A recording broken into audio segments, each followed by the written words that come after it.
राहुल गांधी जी की जो पद यात्रा है वो पद यात्रा ऐतिहासिक पद यात्रा होगी।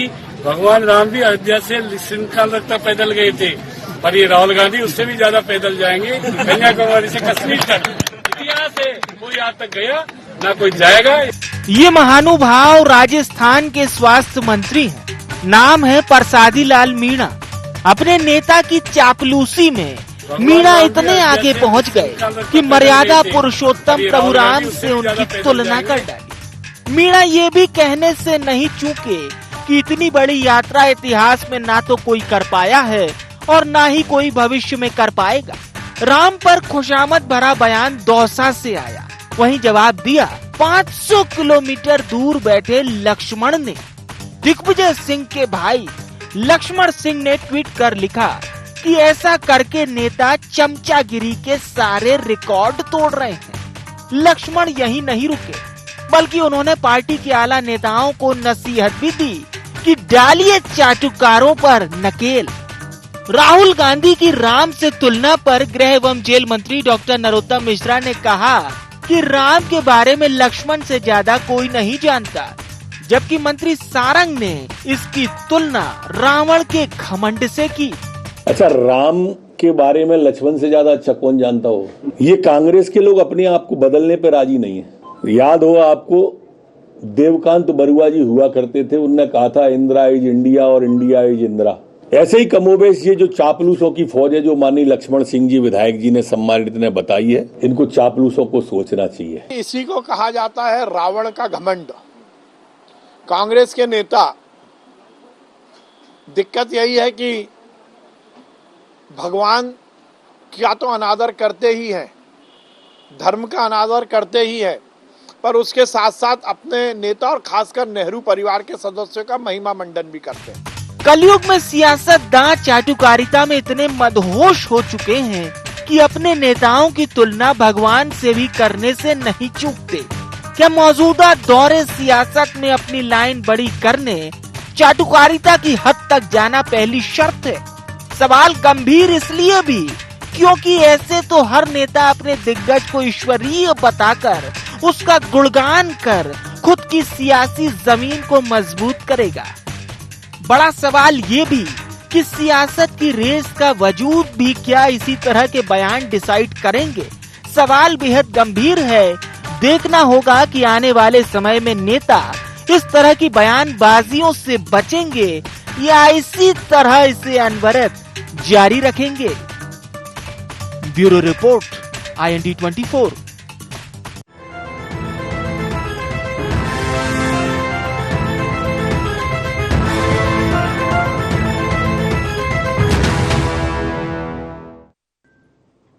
नमस्कार, मैं हूं प्रवीण दुबे और आप देख रहे हैं IND एजेंडा।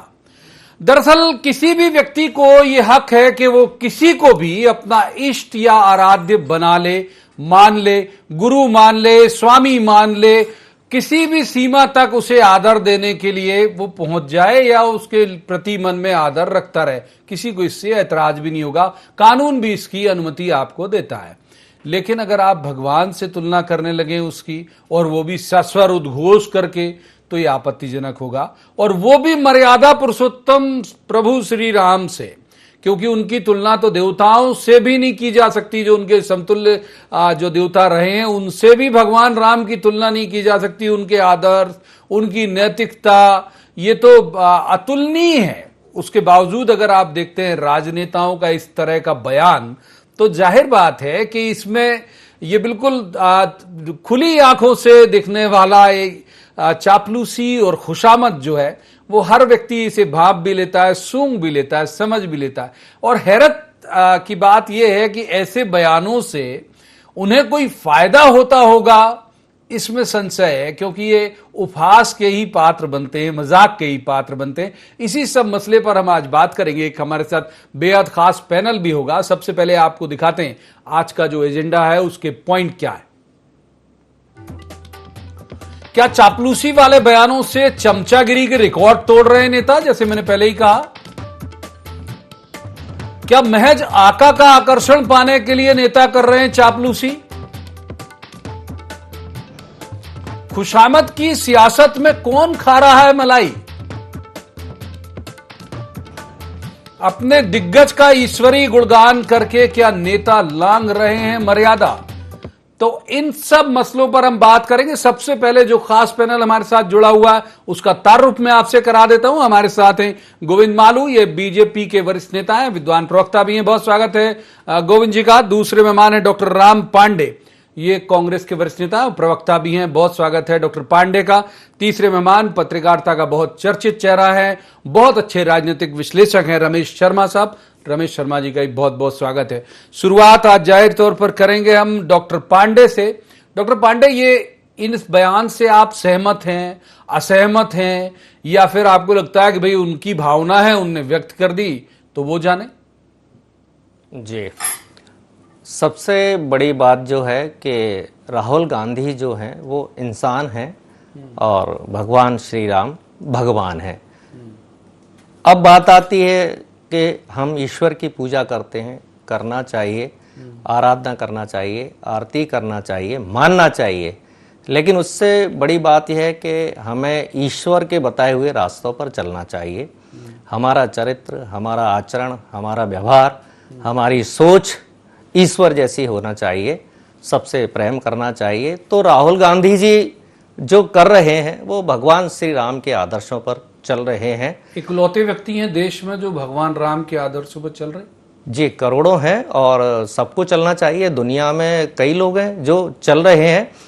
तो जो राहुल गांधी जी हैं भगवान राम के आदर्शों पर चल रहे हैं। आप भी चल रहे होंगे, भाई साहब भी चल रहे होंगे। तो जिस तरह से भगवान राम ने राजपाट त्याग दिया था और अपने पिता के माँ के कर रहे हैं सर उनकी, तो फिर तो आपके प्रवचन में भी ये ध्वनित हो रहा है कि आप, मेरी शुरुआत इस बात से थी कि राहुल गांधी इंसान है। मेरी शुरुआत ही इस बात से हुई थी कि राहुल गांधी इंसान है। इंसान और भगवान की तुलना नहीं होती है। इंसान भगवान के बताए हुए रास्ते पर चलता है।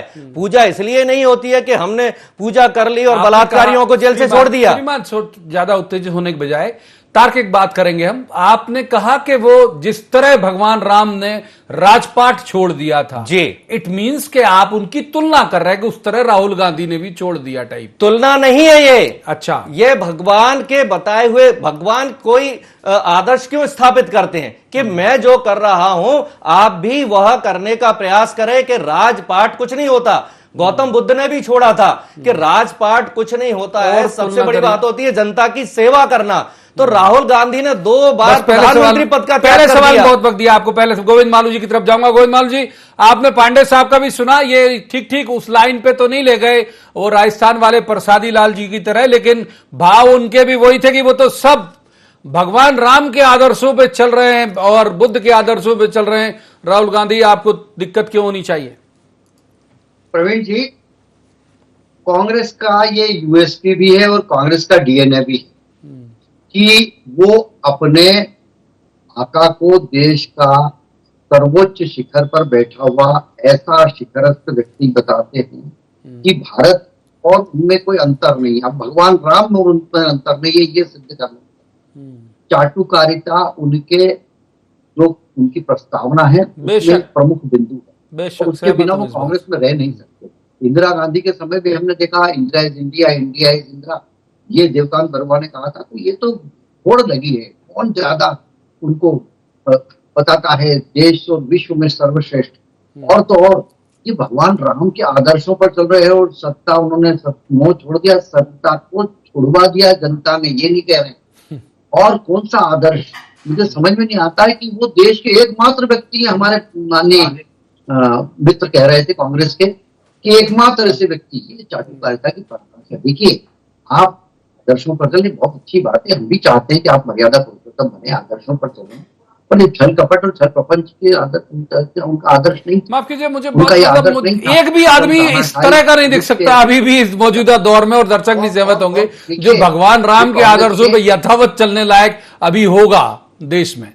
बात पूरी करिए मालू साहब जल्दी से, फिर शर्मा साहब की तरफ। देखिए प्रवीण जी, तो आदर्श पर सबको चलना चाहिए, तो और चलना, और हमारे देश की आस्था के प्रतीक हैं, सांस्कृतिक केंद्र हैं हमारे, और इसलिए उनके आदर्शों पर चलने से कोई मना नहीं करता।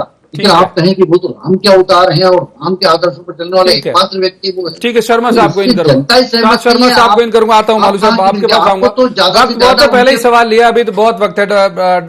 शर्मा सर, ये आपने दोनों को सुन लिया, ये जो चलन है इस तरह की, उसका इसे आप कैसे मानते हैं? और दूसरी बात यह है कि मुझे लगता है कि आप भी मेरी इस बात से इत्तेफाक रखेंगे कि अभी तो मुझे संसार में तो कोई ऐसा व्यक्ति दिखता नहीं जो भगवान राम के आदर्शों पर चल सके। मतलब हमारी बिसात ही नहीं है कि हम उनके आदर्शों पर यथावत चल सकें, एक आध कुछ भी उनका सहस्त्रांश नहीं आ सकता हमारे अंदर। शर्मा साहब, ये बिल्कुल आपने सही कहा।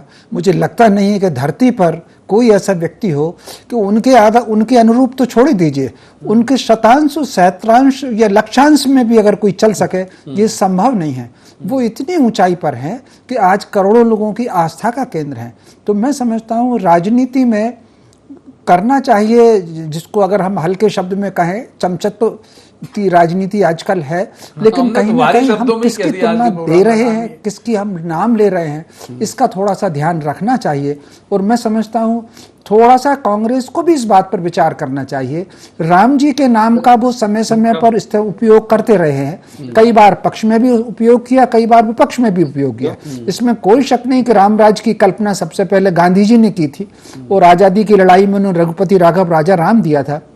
लेकिन बीच में एक समय ऐसा भी प्रवीण जी आया जब कांग्रेस की सरकार थी, उन्होंने शपथ पत्र दे दिया था कि राम जो है वो कल्पित चेहरा हो सकते हैं, मिथक हो सकते हैं। तो मैं, और फिर अब चूंकि इस समय देश में फिर से मान बिंदुओं का और सांस्कृतिक वूम्स आया हुआ है, तो मैं समझता हूँ कांग्रेस उस पर लौट रही है, लेकिन उसमें कहीं ना कहीं भावनाओं के अतिरेक में विवेक का थोड़ा ध्यान रखना चाहिए। जल्दी से फिर पांडे साहब के पास जाऊंगा। ये तो नेगेटिव चला जाएगा यदि आप तुलना कर लोगे। तो भाई मैं कह रहा हूं कि जो हम जैसे निरपेक्ष लोग हैं, जिनका किसी पॉलिटिकल पार्टी से कोई लेना देना नहीं है, उनके मन में भी तो, अगर हम सनातन धर्म को मानने वाले, तो हम नाराज ही होंगे कि ये क्या तुलना कर रहे हो आप हमसे, ऐसे आम लोगों से। जी, एक होता है तर्क, एक होता है कुतर्क। तो कुतर्क के सामने तो कोई जवाब चलता ही नहीं है। और मेरे माता पिता ने मेरा खुद का नाम राम रखा है, तो इसका मतलब मैं राम के बराबर थोड़ी हो गया। राम इसलिए रखा है कि मेरे अंदर भगवान राम के कुछ गुण आ गए हैं, बिल्कुल मैं उनके बताए हुए रास्ते पर चलूं। और मेरे माता पिता ने, मेरे घर में बुजुर्गों ने, सबने मुझे यही समझाया कि भगवान राम माता पिता का कहना मानते थे, तो आप भी मानिए। भगवान राम ने राजपाट छोड़ दिया था, तो आप भी किसी सत्ता के पीछे मत भागिए। भगवान राम सबसे प्रेम करते थे, वो किसी से नफरत नहीं करते थे, तो आपके अंदर भी प्रेम की भावना होनी चाहिए। ये मेरे बुजुर्गों ने मुझे समझाया है और हमारी पार्टी के नेता इस आधार पर चल रहे हैं। भारत जोड़ो यात्रा में प्रेम का संदेश दे रहे हैं, वो सबसे कह रहे हैं कि भगवान राम ने भी प्रेम का संदेश दिया था। पॉलिटिकल यात्रा पे बिल्कुल आपत्ति नहीं है, बिल्कुल कमेंट नहीं है। आपने देखा होगा कि एक भी दिन हमने इस पे तो बहस नहीं करी कि क्यों घूम रहे हैं राहुल गांधी जी, या क्यों नहीं घूमना चाहिए पे तो बहस नहीं। आपका नाम भी राम है, बहुत अच्छी बात है। तो अगर नाम पे ही बात चले, अव्वल तो नामकरण की तरफ मैं इस बहस को ले जाना नहीं चाह रहा था, सप्लीमेंट्री आपसे जरूर करूंगा। नाम पे ही बात करें तो इनका नाम है प्रसादी, जिसके मीनिंग होते प्रसाद। तो वो भाई साहब प्रसाद ग्रहण करने के लिए अपने आका से, क्या इसी तरह का बयान उन्होंने उसी नामकरण के तहत दिया होगा क्या प्रसादी जी ने? बिल्कुल नहीं, और उनको चमचागिरी करने की कोई जरूरत ही नहीं है। 6-7 बार के वो विधायक हैं, और 6-7 बार के विधायक का जो लगातार जीत रहा हो, आदिवासी वो समाज से हैं। भगवान राम को आदिवासी समाज बहुत अच्छी तरह से समझता है। उनका वीडियो मैंने सुना, उनके भाव बहुत सुंदर थे, उनके मन में कोई छल कपट नहीं था। उनका कोई टिकट नहीं कटना है, उनको फिर से टिकट पार्टी देगी, तो उन्हें चमचागिरी करने की कोई जरूरत नहीं है। चमचागिरी होती है मंदिर बनाने से। योगी और मोदी का जो मंदिर बन रहा है वो चमचागिरी है। मालू जी के पास योगी और मोदी का जो मंदिर बन रहा है वो चमचागिरी आप लोग करते हो। गोविंद मालू जी, ये कहना है पांडे जी का, और वो बहुत साफ मन के, साफ हृदय के प्रसादी जी हैं।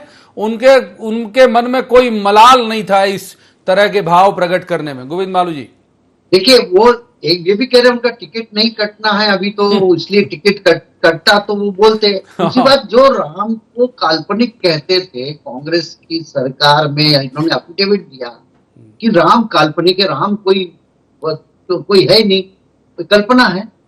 वो लोग राम को इतना आराध्य मान के और अपनी बात कह रहे हैं, मुझे आश्चर्य हो रहा है कि कौन सा दोहरा चरित्र है। दूसरी बात ये है कि वो प्रसादी लाल हो, चाहे देवकांत बरुआ हो, चाहे और कोई, लक्ष्मण सिंह जी से की बात से कितना इत्तेफाक रखते हैं, इनसे पूछिए। उन्होंने कहा लक्ष्मण सिंह जी ने तो ये देखिए चाटुकारिता की सीमा होती है, कहीं किसी सीमा को लांघ गए, अरे आप तो आप हैं, बस आप सब कुछ है, भगवान है, भगवान के अवतार हैं, जनता तो माने भगवान के अवतार है, उनका अंश तो माने, लेकिन अपने आप को राम सिद्ध कर देना आसान है, लेकिन उसको लोगों द्वारा मोहर लगवाना बहुत मुश्किल है। अपने आप को आप कुछ भी कह दें, भगवान राम कह दें, कृष्ण कह दें, कुछ नहीं, मैं कह रहा हूं, लेकिन वायनाड में छोटा सप्लीमेंट्री आपसे भी करूंगा, फिर उसके बाद शर्मा साहब, राहुल गांधी का क्या मालू साहब, मैं ये कह रहा हूं केवल कि इनके नेता अपने नेता को ये जो मर्जी आराध्य को संबोधित करें, धड़ धड़ धड़ धड़ बयान आप लोगों की तरफ से क्यों आने लगे, ये आपत्ति है इनकी भी। हालांकि शब्द से इन्होंने उच्चारित नहीं किया, भाव इनके कमोबेश वैसे ही थे कि भाई आपको क्यों दर्द।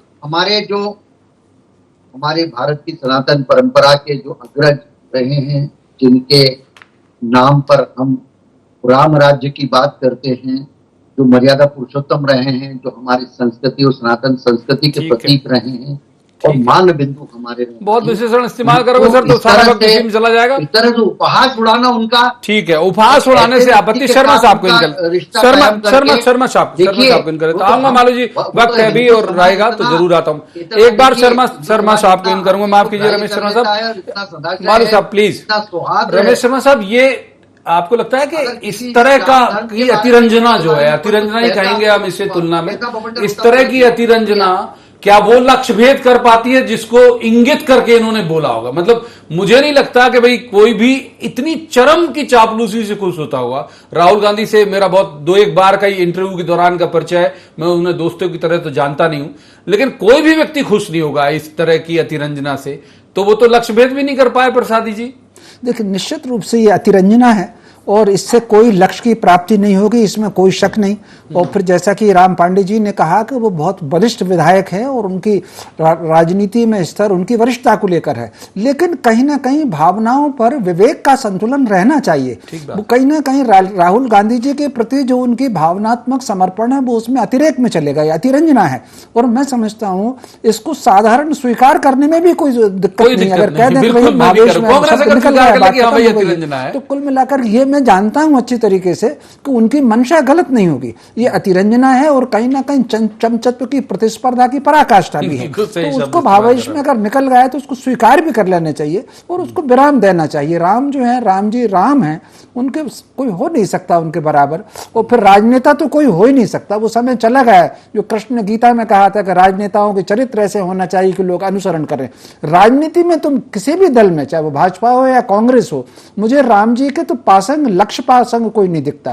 तो राजनेता की तो तुलना राम जी से करना नहीं चाहिए। वो मतलब मैंने बहुत विनम्रता के साथ कहूंगा कि बहुत कम संत उस तरह के होंगे जो उन्हीं आदर्शों पे चल रहे होंगे। वो कितना चरम का आदर्श था जो हमने पढ़ा भगवान श्री राम का, जैसे मैंने कहा भी देवों से भी तुलना नहीं हो पा रही। खैर, राम पांडे साहब का जोड़ना चाहता हूं जी, बोलिए प्लीज। आप मुझे बताइए, संसार में ऐसा कौन सा व्यक्ति होगा राम जी की सारे जीवन में कभी उदाहरण देकर कभी उनको गुस्सा आया हो, कभी क्रोध नहीं आया, हमेशा वो मुस्कुराते रहे।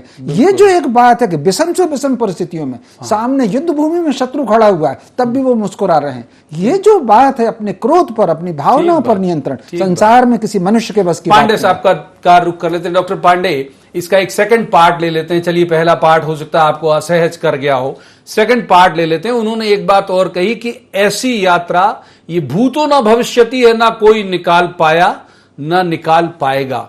इसे भी आप अतिरंजना नहीं मानेंगे क्या? जी, वो मैंने आपके वीडियो पर सुना नहीं है। ठीक है, आप कहते हैं तो मैं मान लेता हूं। अतिरंजना गलत है, चमचागिरी गलत है, राहुल गांधी इंसान है, भगवान राम भगवान है। शुरुआत मैंने कहा, यात्रा चलिए इंसानों की यात्रा पे ही कहा, शुरुआत में ही मैंने कहा था हमें भगवान के आदर्शों पर चलना चाहिए, मानना चाहिए। लेकिन भारतीय जनता पार्टी मानती तो है, भगवान राम के राज्य में शराब पर प्रतिबंध था। भारतीय जनता पार्टी राम का नाम लेती है और शराब की दुकान का उद्घाटन करती है। उमा भारती बेचारी परेशान है, पत्थर फेंक रही है शराब की दुकानों पर। प्रवीण तोकड़िया, विनय कटियार, लाल कृष्ण अडवाणी, मुरली मनोहर जोशी, ऐसे कई नाम हैं जो भारतीय जनता पार्टी में जिन्होंने राम मंदिर के लिए आंदोलन किया था उन सबको भारतीय जनता पार्टी ने घर बैठा दिया है। जहां तक लक्ष्मण सिंह जी की भी आपने बात की थी, वो स्वयं अपने बड़े भाई को राम के समान रिस्पेक्ट देते हैं, दिग्विजय सिंह जी को वो उनका उतना ही आदर करते हैं। ठीक है, उन्होंने लक्ष्मण सिंह जी ने, मुझे नहीं लगता उनका वीडियो सुना होगा, क्योंकि जब मैंने उनका वीडियो सुना तो उनके भाव बिल्कुल प्रेम से भरे हुए थे, श्रद्धा से भरे हुए थे ईश्वर के प्रति। और उनका कहने का तात्पर्य यही है कि भगवान, नहीं बोल रहा हूं सर, अपमान, उन्होंने ईश्वर का अपमान किया, ये लाइन तो हम लोगों ने भी नहीं ली, किसी ने भी नहीं ली कि प्रसादी जी ने ईश्वर का अपमान किया। सिर्फ तुलना से आपत्ति होगी, वो भी मंत्री है। तो देखिए ऐसे होती है, मंत्री है, माने तो आपको पूरे हिंदुस्तान में राहुल गांधी का कहीं मंदिर नहीं मिलेगा। योगी जी का भी मंदिर बना, ये भगवान का अपमान किया है कि योगी जी का मंदिर बनाकर मोदी जी का उससे पहले बन गया। योगी और मोदी जी का जो मंदिर बनाकर जो भगवान राम का अपमान किया है, ईश्वर का अपमान किया है, इससे बड़ा अपमान। ठीक है, दोहराओ सर आपकी बात में, अभी भी आपने और कहा गोविंद मालू जी को इन करता हूं। गोविंद जी, इनसे यही पूछिए, योगी और मोदी का मंदिर क्यों है? सर मैं आपसे रिक्वेस्ट करता हूं, इनसे ये सवाल पूछिए। सुन रहे होंगे, उनके कान तक जा रहा होगा। मालू जी एक बात विषय के इर्द गिर्द रखते हैं। मालू जी एक बात और, लक्ष्मण सिंह जी को क्यों आप लोगों ने सुपारी दे रखी है? क्या मैं 10 से ज्यादा ऐसे बयान बता सकता हूं जो वो आप मतलब आपके बोलने के पहले ही बोल देते हैं और लगातार बहुत ही तल्ख बोलते हैं, पार्टी के खिलाफ बोलते हैं। मुझे नहीं पता कि क्या दिक्कत है कि उन पे कार्रवाई नहीं होती है। तो ये आपकी दी हुई सुपारी पे काम तो नहीं कर रहे कहीं? आगे गए हैं वो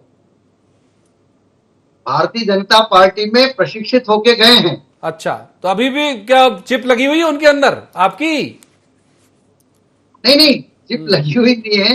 वो जो प्रशिक्षण वो कहीं ना कहीं आती है, अच्छी बात है, कई बार उभर के आ जाती है। बाकी तो जिस कुनबे में, वो तो अपन जानते ही है कि किस तरह की पार्टी में वो लोग हैं और कैसे लोग हैं और कैसी उनकी दिनचर्या और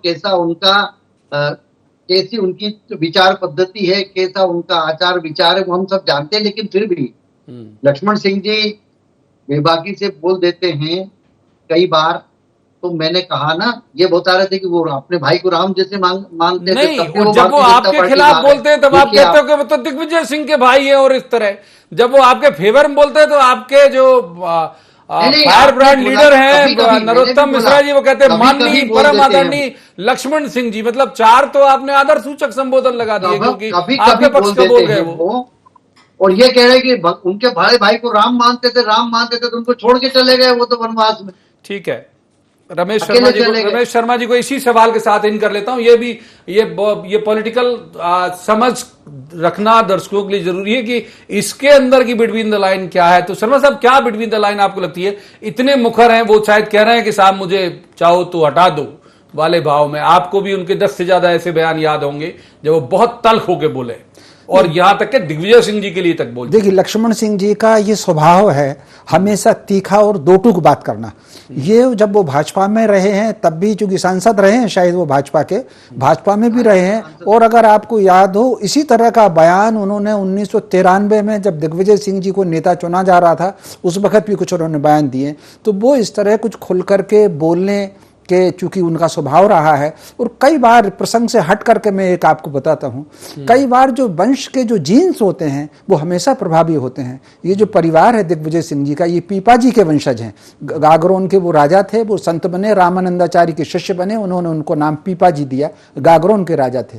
तो कहीं ना कहीं वो संतत्व का जो भाव है, यद्यपि दिग्विजय सिंह जी के लगभग 95% बयानों का मैं सहमत नहीं होता, लेकिन कहीं ना कहीं एक आध बात वो ऐसी कहते हैं जो झलक है उसमें, सांस्कृतिक बात। यही लक्ष्मण सिंह के स्वभाव में थोड़ी सी ज्यादा है, इसलिए वो दो टूक तरीके से सत्य को बात करते हैं। जैसा पीपा जी ने, अगर आपको ध्यान हो, पीपा जी के संदर्भ गुरु ग्रंथ साहब में आते हैं, जो कबीर को लेकर के और रैदास जी को लेकर के उन्होंने दो टूक जो सकारात्मक बात कहकर समाज को चुप किया था, मैं समझता हूं वो अंश कहीं ना कहीं लक्ष्मण सिंह में है। पांडे साहब, ये इतना तल्ख और इतना क्लियर बोलना, ये बाकी किसी विधा में जो है, बाकी किसी फील्ड में जो है, वो हो सकता है ग्राह हो।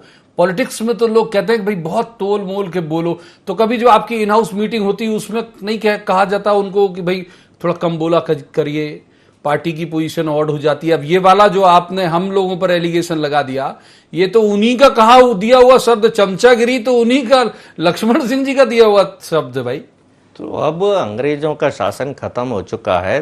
कांग्रेस पार्टी ने देश को स्वतंत्र कराया इसीलिए था कि हम अपने मन की बात बोल सकें, और लक्ष्मण सिंह जी जो बोलते हैं ज्यादातर वो सही बोलते हैं। भारतीय जनता पार्टी के तो राष्ट्रीय अध्यक्ष को हाथ पकड़कर धक्का मारकर अमित शाह जी पीछे फेंक देते हैं। तो वहां तो राष्ट्रीय अध्यक्ष को अमित शाह और मोदी जी के सामने बोलने की आजादी नहीं है, तो किसी और की तो क्या हिम्मत होगी। वहां राष्ट्रीय अध्यक्ष नहीं बोल सकता है। हमारी पार्टी में लक्ष्मण सिंह जी बोलते हैं, ठीक है, और उन्होंने कहा है चापलूसी नहीं पास, लेकिन वक्त इजाजत नहीं देता है इससे ज्यादा चर्चा की। बहुत शुक्रिया तीनों मेहमानों का इस चर्चा में शामिल होने के लिए, और यहां बैठे हुए पैनलिस्ट और कितनी भी हम तमाम लोग विद्वता का दावा कर ले, दर्शक बहुत विद्वान है, वो बिटवीन द लाइन पढ़ भी लेता है, समझ भी लेता है, इस बयान पर उसे कैसे रिएक्ट करना है ये भी समझ लेता है। लिहाजा सब कुछ हम उसी पर छोड़ते हैं। आज का एजेंडा बस यहीं तक। आप देखते रहिए IND 24।